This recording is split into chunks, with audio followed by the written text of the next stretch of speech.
breaking news from Real America's Voice. Everybody needs to pray for Charlie Kirk right now. He is a voice of reason out there that has been gunned down for daring to be an American, to tell the truth, to believe in free speech, and to believe in this country. Charlie loves his family dearly. He loves his country dearly. Please pray for the Kirk family. This is a really devastating thing that happened. We must all pray for Charlie Kirk, who has been shot, a great guy from top to bottom. God bless him. He believed strongly that we could solve a lot of our differences with just a good old-fashioned conversation. He was shot for speaking the truth. He was shot for speaking his mind. He was shot for defending the Constitution.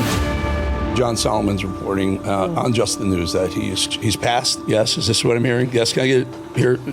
Yes. Yes, yes. My prayers are for Erica, for her children, for his family. I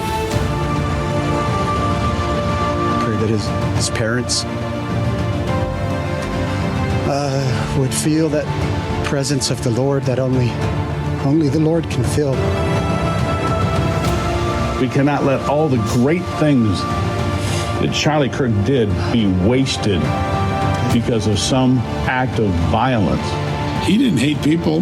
He didn't even hate liberals. He just hated intolerance. And it is a painful irony that he may have died at the hands of some intolerant person. He was fighting not just for his own young children, but for all of our children. When America needed a hero, God sent us a Charlie Kirk. Charlie Kirk is a casualty of the political war going on in this country. He was gunned down in cold blood. Gunned down in cold blood. And you have to have steely resolve about this.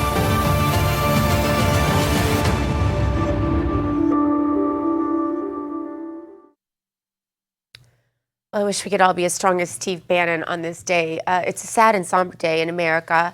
And here at Real America's Voice, I'm Dr. Gina. We continue the breaking news coverage of the assassination, the political assassination of Turning Point USA founder and RAV's own Charlie Kirk. I want to bring in David Brody in Washington, D.C., and T. Bates in our Denver newsroom. Good morning, my friends. We started off this morning with a prayer, reminding each other how much we love each other. It's an important day to do that, isn't it? Yeah. You know, David and Dr. Gina, if I may, like both of you, I've been thinking a whole lot over the last, say, 12 hours. And I'm resolved today to honor Charlie by continuing the work he's doing, by being a beacon, hopefully, of light, by allowing God's light to shine through me. Lord, please shine through me. And more important, by focusing on what makes this country great and trying to speak truth and encourage our fellow Americans to be better, to do better, and to live better. Yeah. Well said. So here's the thing. Everybody was talking about Charlie and loving America and the Constitution, all that, and that's all true, but he never buried the lead, and that was Jesus. Yeah. And, you know, he led with Jesus and he ended with Jesus. And that's what made him unique. And from the book of John, and we're going to get to the Bible verse in a second, but the book of John says this: if the world hates you, keep in mind that it hated me first. If you belong to the world, it would love you as its own. Yeah. And he didn't belong to the world. He didn't belong to secularism. He didn't belong to world values. He belonged and he cared about biblical values and lived his life every single day like that. And to me, that's the most important part of this, because, look, you know, here's the thing. There's a Broadway show called Hamilton, and this song gets me every single time, and it really, to me, seems very appropriate with Charlie today. The last song is called Who Lives, Who Dies, Who Tells Your Story? You know, Alexander Hamilton died at the age of 49. Many founding fathers lived into their 70s and 80s, but Hamilton, as we know, died young. And they asked that question: who lives and dies, and who tells your story? What is Charlie Kirk's legacy? It's a wonderful one, but it's up to us now, all of us, to live it out and to preach it out and to lead with Jesus. Yeah. And I have more to say, but we'll leave it there for now. The truth is not going to be easy in this one. I have a feeling the truth is not going to be easy as we continue to look at how this happened, why this happened. Today's Bible verse, though, that's where we go. John 11:25 through 26. Jesus said unto her, I am the resurrection and the life. He that believeth in me, though he were dead, yet shall he live. And that could not be more true. For more on the tragic killing of Charlie, let's bring in Rev correspondent and the host of Breaking Point, David Zier. David, your initial reaction to the news? I don't think I slept more than 45 minutes last night. Yeah, couldn't get the images out of my head Same. From yesterday. Just awful. I spoke with Charlie briefly less than a month ago at the RAV studios in Washington, D.C. Hard to believe. He should have been with us another 70 years at a minimum. And the sky was the limit for him. Who knows what he could have accomplished. In addition to the most incredible things, you know, half of America, by the time they're 30 or 40 years old, doesn't have their act together today. And less than a third of the kids are even unfit for military service due to mental and physical limitations. And Charlie accomplished so much at such a young age, taking on the machine with no college, super self-educated, and never promoted violence. Yeah, you know, David, to me, I don't know, what's interesting here is that the way he lived his life was just exemplary. And as I think about it, I'm just kind of struck at kind of like, you know, where he had the right confluence of everything. Like, for example, he talked about Jesus, right? Okay, but then he talked about the Constitution and America, and he weaved it all together. And then we see this new Gen Z spiritual revival happening, the revival generation, Gen Z. It's like he was at the apex of all of it, David.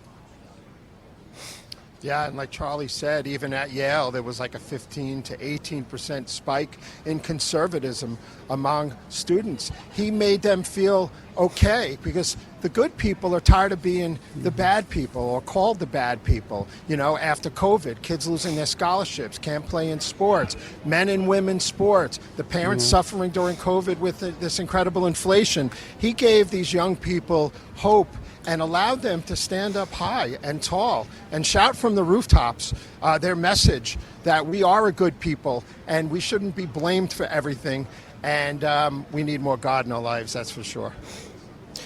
David, it's often said that what matters on a tombstone isn't the birth date or the passing date, but it's that dash in between. And I think it would be hard to argue that Charlie made the best of that dash. He truly created an entire new lane when it comes to young people's activism, and I think he'll be remembered for that. He made the most of his dash. He did, and you know, if I was to write an epitaph for him, it would be, you know, stay enlightened and fight for what's right, and that's what he did. David, we certainly don't want to overlook. This was going to be our 9/11 tribute show today. You are in New York. You are very intimately close to that situation. It gives a whole new meaning, doesn't it? What happened in this country yesterday that many are equating to the assassination of a JFK or an MLK. Just give us your impression as you stand there, where you've stood many times giving tribute to 9/11. What's going through your mind? Well, there's terror threats in the city again, East River crossing bridges and tunnels, heavy security going on. But this is about resilience and moving forward and a unification. And I think it can parallel Charlie's death because that was an act of terror yesterday. And it's what brought New York together here. You know, these... It's you know, it's hard to talk about here, but I look at it, maybe it's a new beginning for everybody. You know, next man up, right? And you know, he built something that's amazing. And these people here at 9/11 and the fire departments and the Port Authority police officers and the NYPD and the 410,000 first responders that came from the pile, 70,000 plus, by the way, who were sick, at least 25,000 with cancer, 7,000 have died so far, including the 2,700 that died that day here in Manhattan.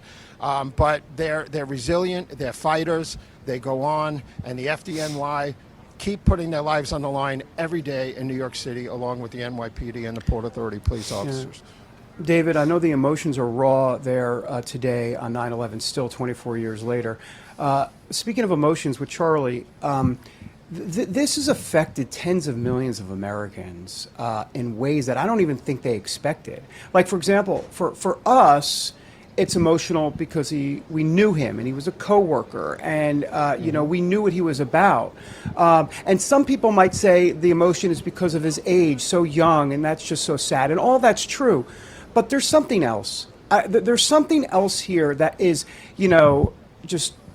everybody I've talked to is they're just touched by this. They're emotionally frayed by this. People that didn't know Charlie. Yeah. And I wonder if you have any insight as to why that is. The only insight I have right at this point is that he truly was preaching, he was a conduit for so many tens of millions of Americans who didn't have the bully pulpit that he had, and he was standing for truth, and he was standing in the gap. And I feel like he was channeling their voice, and they kind of died a little bit along with him yesterday when he was doing that, and it kind of scared them and they shouldn't be scared, but they're scared today, but they need to be bold as they move forward.